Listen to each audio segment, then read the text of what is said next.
Hello my dear student, welcome back to my channel Sarvan lecturer. जितने भी student 2024 board exam में हिंदी का paper देने वाले हैं तो ये क्लास 10 हिंदी का एक वायरल पेपर है। अगर आपने ये पूरा पेपर सॉल्व कर लिया तो 2024 बोर्ड एग्जाम में बिल्कुल ऐसे ही हिंदी का पेपर आएगा। ठीक है, बिल्कुल ऐसे ही आप लोगों का हिंदी का पेपर आएगा।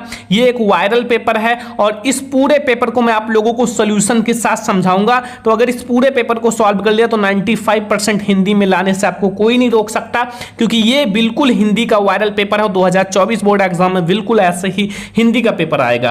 तो आज के इस वीडियो को please like share and subscribe कर देना। चैनल को सब्सक्राइब कर लीजिए ताकि हम जो भी वीडियो आप लोगों को दें वो तुरंत आप देखिए। ठीक है, क्योंकि बहुत ज्यादा इंपॉर्टेंट वीडियोज होती हैं। तो 2024 बोर्ड एग्जाम में हिंदी का पेपर बिल्कुल ऐसा ही आएगा। आपका जो पूर्णांक रहेगा 70 नंबर का रहेगा और समय रहेगा 3 घंटे 15 मिनट का। ठीक है, आपके कुछ निर्देश दिए रहेंगे। निर्देश में जैसे पहला है सभी प्रश्न अनिवार्य है, दूसरा है इस प्रश्न पत्र के 2 खंड हैं आ और बा। ठीक है, तीसरा है खंड आ जो है वो 20 नंबर का बहुविकल्पीय है जिसका आंसर OMR सीट पर देना है। ठीक है, एंड OMR सीट कैसे भरना है सब कुछ मैं आपको बताऊंगा। चौथा है खंड आ के प्रत्येक प्रश्न जो है निर्देश केवल OMR सीट उत्तर प्रश्न का देना है और OMR सीट में काटपीट बिल्कुल भी नहीं करना है और प्रश्न के अंक उनके सम्मुख लिखे हुए हैं। खंड बा 50 अंक का रहेगा और खंड बा के सभी प्रश्न एक साथ ही करें और अगर आपको जो प्रश्न नहीं आता उस पर अपना समय मत नष्ट कीजिए। तो हम लोग खंड आ से शुरुआत करते हैं बच्चों। खंड आ सबसे पहले आपका 20 मार्क्स का ऑब्जेक्टिव क्वेश्चन होंगे। तो खंड आ में पहला प्रश्न देखो, शुक्ल युग की कालावधि है। शुक्ल युग 1 मार्क्स का है भैया। शुक्ल युग की कालावधि कब से कब तक है? ऑप्शन नंबर का है 1850 ईस्वी से 1900 तक। खा ऑप्शन है 1900 से 1920 तक। गा है 1919 से 1938 तक या घा है 1938 से 1947 तक। तो बच्चों शुक्ल युग की कालावधि कब से कब तक है? 1919 से 1938 तक। गा वाला ऑप्शन हमारा बिल्कुल सही है कि 1919 से 1938 तक हमारे भैया शुक्ल युग की कालावधि है। ठीक है, तो हमारा इसका गा वाला सही है। क्वेश्चन नंबर सेकंड समझो कि छायोत्तर युग के प्रमुख जो कवि का नाम बताना है।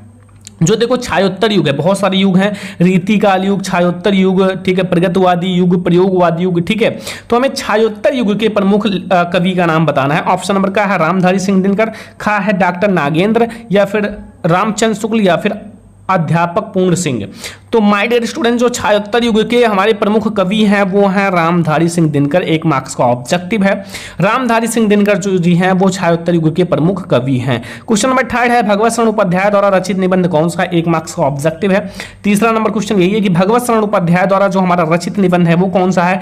ठूठा आम या ठेले पर हिमालय या दृष्टिकोण या नदी के द्वीप। तो भैया ठूठा आम जो है वो भगवत शरण उपाध्याय जी द्वारा हमारा रचित निबंध है। ठीक है, निबंध है तो 1 मार्क्स का ऑब्जेक्टिव है। ठीक है, तो भगवत शरण उपाध्याय द्वारा जो रचित निबंध है वो हमारा कौन सा है बच्चों? ठूठा आम। ऑप्शन नंबर का हमारा बिल्कुल सही है। अब हम लोग देखते हैं क्वेश्चन नंबर 4। देखो रसमीमांसा के लेखक हैं। अगर चिंतामणि पूछा जाए, रसमीमांसा पूछा जाए तो आपको क्या बताना है? इसके लेखक कौन है? आचार्य रामचंद्र शुक्ल जी। कौन है? आचार्य रामचंद्र शुक्ल जी हैं। का वाला ऑप्शन बिल्कुल सही है। ठीक है, अगर आप 2024 बोर्ड में क्लास 10th का हिंदी का पेपर देने वाले हो, आपसे रिक्वेस्ट कर रहे हैं ये वायरल पेपर समझ कर जाओ। हिंदी में धुआं धुआं करके आओगे, एक भी क्वेश्चन छोड़कर नहीं आओगे। ठीक है, ऐसे ही मैंने बहुत सारे स्टूडेंट्स को दिया है। ठीक है, इससे पहले जो बच्चे पेपर दे चुके हैं। क्वेश्चन नंबर 5 है कि शुक्ल युग के प्रमुख इतिहासकार हैं। जो शुक्ल युग है, शुक्ल युग के प्रमुख इतिहासकार कौन है? ऑप्शन नंबर का है डॉक्टर नागेंद्र, खा है हजारी प्रसाद द्विवेदी या बाबू गुलाबरा या इनमें से कोई नहीं। तो माय डियर स्टूडेंट जो शुक्ल युग के प्रमुख इतिहासकार हैं वो कौन है? तो शुक्ल युग के जो प्रमुख इतिहासकार हैं वो बाबू गुलाब राय जी हैं। कौन है? गा वाला ऑप्शन सही है भैया। बाबू गुलाब राय जी जो हैं वो शुक्ल युग के प्रमुख इतिहासकार हैं। ठीक है, अगला नंबर क्वेश्चन नंबर 6 है कि निम्न में से आधुनिक काल की विशेषताएं कौन सी है? ठीक है, कौन सी है? जो हमारा आधुनिक काल है उसकी विशेषताएं कौन सी है? 1 मार्क्स का ऑब्जेक्टिव है। जीवन की यथार्थ की प्रधानता या बौद्धिकता की प्रधानता या विकल्प का और खादोनी या मुक्तक काव्य की प्रधानता। तो बच्चों जो हमारा आधुनिक काल है ना, आधुनिक काल की देखो जीवन के यथार्थ की प्रधानता और बौद्धिकता की प्रधानता, ये दोनों ऑप्शन हमारा सही है। ठीक है, तो ये दोनों हमारा ऑप्शन सही है। इसलिए हमारा का और खा ऑप्शन दोनों हो जाएगा। गा वाला ऑप्शन सही है भैया, का और खा दोनों है, दोनों हमारी विशेषताएं सही है। 1 मार्क्स का ऑब्जेक्टिव है। क्वेश्चन नंबर 7 है, साकेत महाकाव्य की रचना किसने की? 1 मार्क्स का ऑब्जेक्टिव है। साकेत महाकाव्य की रचना किसने की थी? Question number 7। मैथिली शरणगुप्त, जयशंकर प्रसाद, हरिओध या नागार्जुन? तो बच्चों साकेत महाकाव्य की रचना किसने की थी? सारे स्टूडेंट को पता होगा, VVIMP क्वेश्चन हैं। तो साकेत महाकाव्य की रचना जो है वो मैथिली शरणगुप्त जी ने किया था। कौन किया था? मैथिली शरणगुप्त जी ने साकेत महाकाव्य की रचना की थी। तो क्वेश्चन नंबर 7 का ऑप्शन नंबर का बिल्कुल सही है। और आई होप कि आपको सारे क्वेश्चन समझ में आ रहे होंगे। नोट्स बनाते रहो, मॉडल्स को सॉल्व करते रहो, वायरल पेपर को सॉल्व करते रहो, बोर्ड एग्जाम में बहुत हेल्प मिलेगा। अगर आप बहुत सारे viral paper and model paper solve कर लेते हो भाई, 95% फिक्स है। ये तो बिल्कुल आपका वायरल पेपर है, यहीं से बहुत सारे क्वेश्चंस आपके आएंगे। ठीक है, तो अगला क्वेश्चन है, प्रगतवादी युग की 2 विशेषताएं कौन सी हैं? भैया प्रगतवादी युग की 2 विशेषताएं बतानी है। सौंदर्य की भावना, करुणा तथा नैस्य की भावना, मानवतावादी दृष्टिकोण या विद्रोह एवं क्रांति की भावना। तो इसका कौन सा ऑप्शन सही होगा?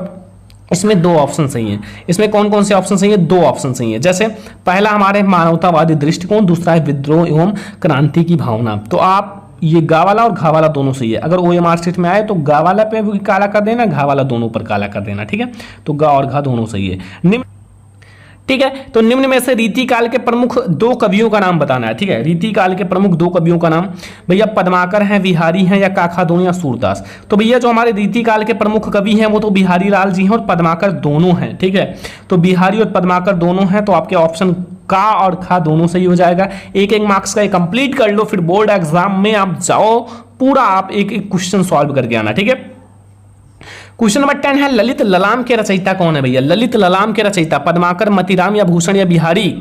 ललित ललाम के रचयिता कौन है? तो ललित ललाम के रचयिता भैया मतीराम है। कौन है? मतीराम। ठीक है, क्वेश्चन नंबर 11 पर फोकस करना। ठीक है, हसी हसी भांजे दूल्हा दिगंबर को, पाहुनी जे आमई हिमाचल के उछा में, निम्नलिखित में से रस है।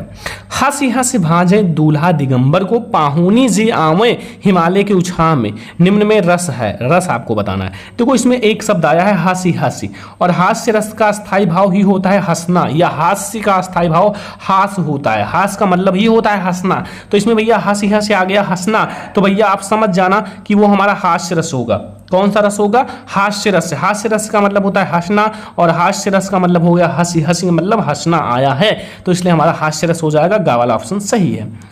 अगला क्वेश्चन देखो, हरिमुख मनहु मयंक पंक्ति में अलंकार है। 1 मार्क्स का कितना आसान ऑब्जेक्टिव क्वेश्चन है। अगर आपके कोई भी पंक्ति है, पंक्ति में अगर अलंकार पूछे और शब्द आ जाए मनहु जनहु मनो जनो, ये सब शब्द आ जाए, मनु मानो जन जानो मनहु जनहु, तो याद रखना वो बिल्कुल क्लियर है। क्या क्लियर है? पता नहीं। तो वो क्लियर है बच्चों कि उत्प्रेक्षा अलंकार होगा। ये हमारा उत्प्रेक्षा वाचक शब्द है। मनो जनो, मनु मनो जनो, मनहु जनहु। ठीक है, ये सब हमारा उत्प्रेक्षा का वाला ऑप्शन सही, उत्प्रेक्षा अलंकार होगा। अगला 30 नंबर क्वेश्चन, लिख कर लोहित लेख डूब गया दिनमणि व्योम सिंधु सखी देख तारक बुंद बुंद दे रहा। इनमें बताना है कि इन पंक्तियों में पहले और तीसरे चरण में मात्राएं। भैया पहला चरण यहाँ है, तीसरा चरण यहाँ है। आप गिनती कर सकते हो, जैसे मैं एक का कर देता हूँ 1 1 1 1।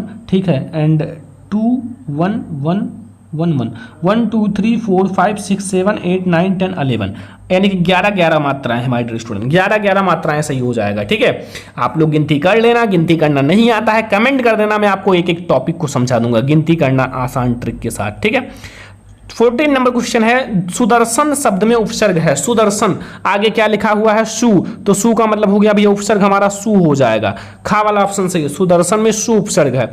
अगला है भवानी शंकर में समास है। भवानी शंकर में कौन सा समान है? देखो भवानी शंकर यानी कि हमारा द्वंद्व समास हो जाएगा, द्वंद्व समास। घा वाला ऑप्शन सही है। क्वेश्चन नंबर 16 है, कमल राजीव जलज आदि कहलाते हैं। ये एक ही चीज के 3 नाम दे दिए हैं, तो 3 नाम यानी कि पर्यायवाची ही कहलाएंगे ना। एक ही शब्द के जब कई नाम हो, एक ही लोग के जब कई नाम हो, तो वो हमारा पर्यायवाची कहलाता है। गा वाला ऑप्शन सही है। ठीक है, अगला क्वेश्चन 17 नंबर क्वेश्चन, कुछ नए टॉपिक्स भी आपके ऑब्जेक्टिव में जुड़े हुए हैं, जैसे तद स्त्रीलिंग शब्द का सप्तमी विभक्ति बहुवचन रूप। ये तो आसान है, तासु हो जाएगा। क्या हो जाएगा? तासु, यानी कि तासु हमारा सही है भैया। खा वाला ऑप्शन सही है। ठीक है, तासु। अब देखो कुछ हमारे नए जुड़े हुए हैं, जैसे पहला, भगवान तेरा भला करे अर्थ के आधार पर वाक्य का भेद बताइए। अब आप समझो, आज्ञावाचक है, इच्छावाचक है, विस्मादवाचक है या विधानवाचक है। ध्यान से समझो, अगर आपके सामने आप किसी को कहते हो, कोई आप खुद कहते हो कि भगवान आपका भला करे, तो क्या आप आज्ञा दे रहे हो? क्या खुद भगवान हो जो आज्ञा दे रहे हो? नहीं ना, आप अपनी इच्छा व्यक्त कर रहे हो कि हमारी इच्छा है कि भगवान आपका भला करे। ठीक है, बहुत आसान तरीके से समझाऊंगा मैं आपको, अलग से वीडियो भी समझा दूंगा, लेकिन आपका यहाँ इच्छा हो रहा है कि मेरी अंदर से इच्छा है कि भगवान आपका भला करे, तो इसलिए इच्छावाचक शब्द हो जाएगा। अगर कहें कि राजू जाओ 1 गिलास, यानी कि 1 गिलास पानी लाओ, तो वहां आप आज्ञा दे रहे हो, तो आप आज्ञावाचक हो जाएगा, बट यहाँ हमारा इच्छावाचक है। ठीक है, 18 नंबर का हमारा खा वाला सही है, 1 मार्क्स का। ठीक है, अब देखो 19 नंबर, वह अब भी बैठ नहीं सकता वाक्य के भाववाच्य में रूप होगा। देखो बच्चों, इस क्वेश्चन का आंसर मैं आपको अलग से एक वीडियो बनाऊंगा, क्योंकि ये थोड़ा सा बड़ा टॉपिक है, बच्चों को समझ में नहीं आता, और इसका मैं अलग से वीडियो बनाऊंगा। ठीक है, जब अलग से वीडियो बनाऊंगा तो एक एक चीज समझाऊंगा। ठीक है, तब आपको ज्यादा समझ में आएगा, तो आप टेंशन मत लेना। वैसे तो आप देख सकते हो कि वह अब भी बैठ नहीं सकता, वह बैठ नहीं सकता अब, या उससे अब भी बैठा नहीं जाता, उससे अब भी नहीं जाता बैठा, तो आई होप कि यही वह बैठ नहीं सकता अब, तो आप लोगों को मैं अलग से वीडियो बनाकर समझाऊंगा। 20 नंबर क्वेश्चन समझो, प्रत्येक का अपना महत्व होता है, पद परिचय होगा। ये तो आसान है, लेकिन मैं आपको इसका वीडियो बना के समझाऊंगा।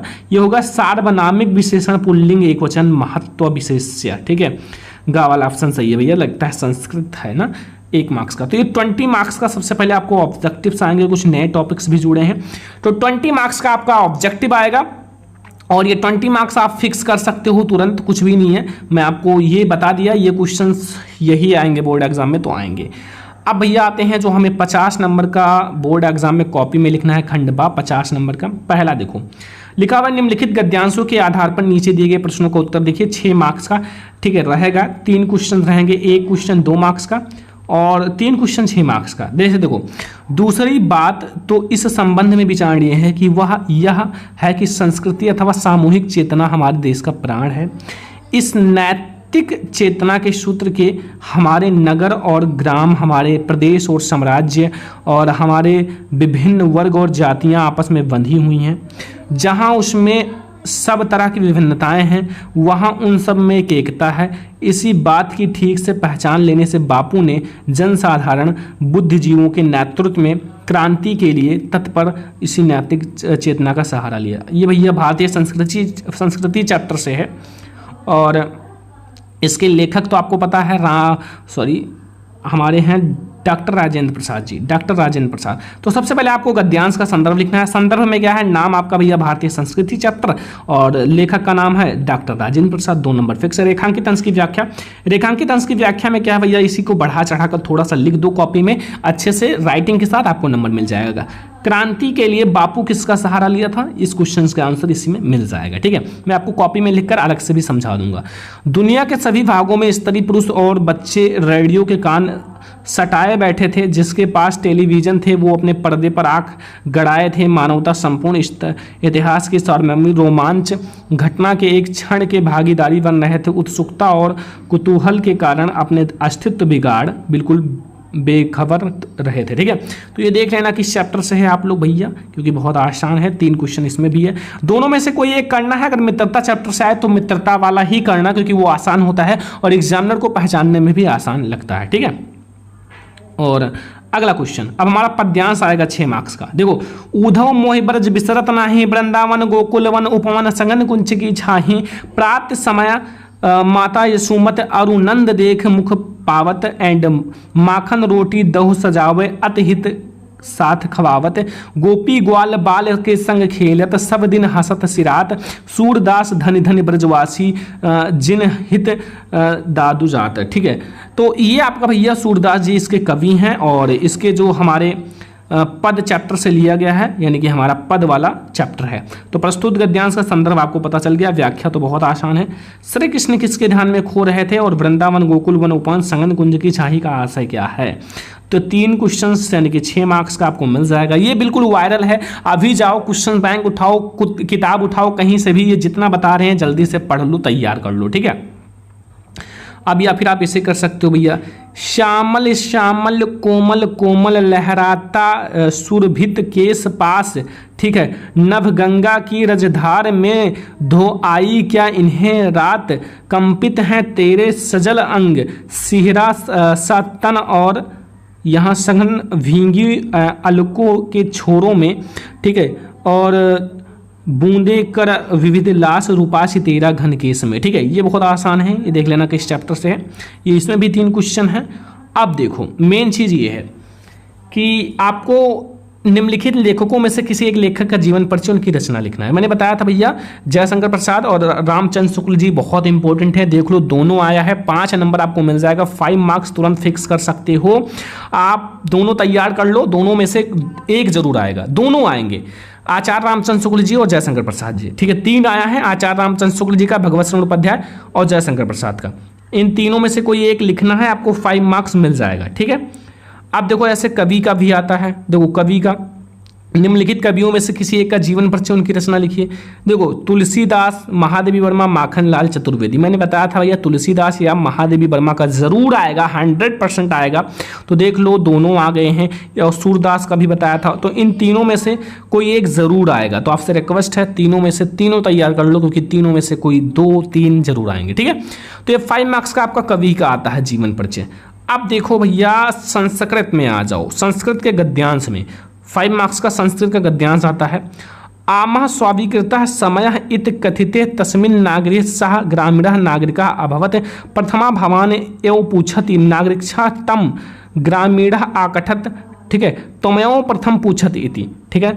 यहाँ इत्तम स्रोतः सह ग्रामीणः अभवत् युक्त अमेहु प्रथमा पूछम, ठीक है। यहाँ आप दो दूरगामी न शास्त्र न पंडिता, ठीक है। अमुख, यहाँ देखो ये आपका ग्रामीणा चैप्टर से है, एक आपका कोई चैप्टर है मुझे उतना याद नहीं है, बट आपका चेक कर लेना, ठीक है, संस्कृत में है, चैप्टर का नाम मैं आप लोगों को ग्रामीणा कुछ ग्रामीणा करके है, ठीक है, तो आप लोग उसको चेक कर लेना, और बहुत इंपॉर्टेंट चैप्टर है, इसलिए मैं आप लोगों से कह रहा हूँ कि इसको चेक कर लेना, ठीक है। तो ये फिर दूसरा आप लोग देखो, दूसरा भी अथवा करके दिया हुआ है, दोनों में से कोई एक करना है आप लोगों को बोर्ड एग्जाम में, देख लेना। तो यहाँ देखो दूसरा, अस्माका संस्कृता सदा गतिशीला वर्धते मानव जीवनम, ठीक है, तो दोनों में से कोई एक करना है, देख लो दोनों आपके हैं, दोनों में से कोई एक करना है, दोनों पढ़ लो, स्क्रीनशॉट ले लो, और बहुत ज़्यादा इंपॉर्टेंट है दोनों, ये शायद भारतीय संस्कृति चैप्टर से लिया गया है। तो ये वाला जो हमारा है ये प्रबुद्धो ग्रामीणा चैप्टर से लिया गया है बच्चों, प्रबुद्धो ग्रामीणा, और ये हमारा भारतीय संस्कृति चैप्टर से, दोनों समझ लो, ये प्रबुद्धो ग्रामीणा, ये भारतीय संस्कृति, दोनों इंपॉर्टेंट है, ठीक है। अगला देखो खा वाला, पद्यांश का आपको लिखना है 5 मार्क्स का पद्यांश। तो देखो यहाँ आप लोग पहला पद्यांश और दूसरा, देखो दोनों हार्ड पद्यांश है, ठीक है। ये कुछ यहाँ देखो, किसवद प्रस्तुत्र मित्रम किदवद मित्र गृह सततम, ठीक है, ये थोड़े से हार्ड है भैया, संस्कृत पढ़ने में थोड़ा प्रॉब्लम्स होते हैं, क्योंकि मैंने संस्कृत कभी पढ़ा नहीं है, बहुत कम ही पढ़ा है, क्योंकि संस्कृत में मुझे इंटरेस्ट नहीं है। तो ये आप दोनों में से कोई एक तैयार करना, बहुत आसान है, ये हमारा जीवन सूत्राणी चैप्टर से है, जीवन सूत्राणी, ठीक है। तो ये आपको समझ में आ गया। अब देखो गा वाला, अपनी पाठ्य पुस्तक के संस्कृत खंड से कंठस्थ किया गया कोई एक श्लोक लिखना है, 2 मार्क्स का, कोई एक श्लोक आप लिख देना, ठीक है, बहुत आसान है, श्लोक तो आप कोई सा भी लिख सकते हो। जैसे हमारा श्लोक है, सर्वे भवन्तु सुखिनः सर्वे सन्तु निरामया सर्वे भद्राणि पश्यन्तु मा कश्चित् दुःखभाग् भवेत्, ये आपका एक श्लोक हो जाएगा 2 मार्क्स का। तो यहाँ अगला क्वेश्चन आ जाओ, घा वाला 4 मार्क्स के हैं भैया, ठीक है, ये 4 मार्क्स के हैं, 2-2 मार्क्स के क्वेश्चन हैं, ठीक है, 4 मार्क्स के क्वेश्चन हैं, क्योंकि बहुत आसान है, समझो। तो पहला आप लोग देखो, पहला जो हमारा है ये समझो, विद्या केन वर्धते, तो विद्या केन वर्धते, ये बहुत ज़्यादा इंपॉर्टेंट क्वेश्चन है, आप लोग चेक कर लो। एंड दूसरा क्वेश्चन हम लोग देखते हैं यहाँ, फिर चंद्रशेखरा का आसीत, चंद्रशेखरा प्रसिद्ध क्रांतिकारा देशभक्ता आसीत, ठीक है। तो ये सारा आप कोई सा भी तैयार कर सकते हो, बहुत ज़्यादा इंपॉर्टेंट है, 2 ही करने हैं, 2 ही करने हैं, तो आप लोग कोई सा भी कर सकते हो, ठीक है। जैसे यहाँ एक और मैं बता देता हूँ, भारतीय संस्कृति मूलम किम अस्ति, तो भारतीय मानव जीवन संस्कृतम संस्कृति इत संस्कृतम, ठीक है।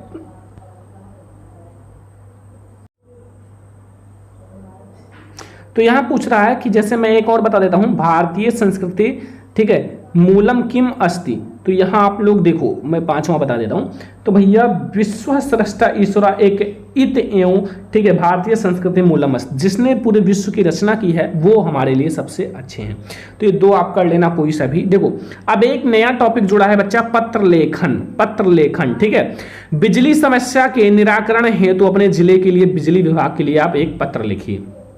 या फिर दूसरा, अपने मित्र के पिता सीमा पर शहीद हो गए, उसके लिए आपको एक पत्र लिखना है। कोई दोनों में से कोई एक लिख देना, 4 मार्क्स मिल जाएगा, बहुत आसान है। पत्र लेखन तो अभी कल ही मैंने आपको समझाया है। अगला देखो 7 नंबर का आप लोगों का हो गया है बच्चों, निबंध है, ठीक है। अब देखो आप लोगों का जो निबंध है वो 7 मार्क्स का हो गया है। कितने मार्क्स का? 7 मार्क्स का। पहला, ठीक है, परिश्रम सफलता की कुंजी है, ठीक है। दूसरा, भारतीय किसान का जीवन, जनसंख्या वृद्धि एक अभिशाप, नारी सशक्तिकरण, मेरा प्रिय साहित्यकार मुंशी प्रेमचंद्र। तो इन 5 में से आप कोई 2 याद करना, और तीसरा आपको याद करना है प्रदूषण की समस्या, चौथा आपको याद करना है विज्ञान वरदान है अभिशाप, 5वां आपको याद करना है जनसंख्या वृद्धि है ही, तो भ्रष्टाचार पर याद कर लेना। ये याद करने की जरूरत नहीं है, ये भी नहीं है, ठीक है, आप अलग से याद कर लेना। अब एक आपका आता है बच्चों खंडकाव्य 3 मार्क्स का। ये हर एक जिले में अलग अलग होता है। जैसे हमारे इधर ही भैया ज्योति जवाहर खंडकाव्य, तो ज्योति जवाहर खंडकाव्य मैंने पढ़ा रखा है। अब जिस जिले से, जैसे मैं गोंडा जिले से हूं, तो गोंडा जिले में खंडकाव्य आता है कौन सा? ज्योति जवाहर खंडकाव्य। तो आपके जिले में जो भी खंडकाव्य आता है आप बता देना, मैं उसको जरूर पढ़ा दूंगा तुरंत, ठीक है। तो इस वीडियो को सारे स्टूडेंट पहले लाइक कर देना, शेयर कर देना, फिर मैं आप लोगों को और सारी चीजें जो कमेंट करोगे उसको पढ़ाया जाएगा। ये हिंदी का 2024 बोर्ड एग्जाम के लिए सबसे वायरल पेपर है। ये पूरा तैयार करके जाना बोर्ड एग्जाम में, एक भी क्वेश्चन छोड़कर नहीं आना है। तो इस वीडियो को लाइक शेयर एंड सब्सक्राइब कर देना। चलो फिर मिलते हैं नेक्स्ट इंपॉर्टेंट वीडियो में, तब तक के लिए धन्यवाद।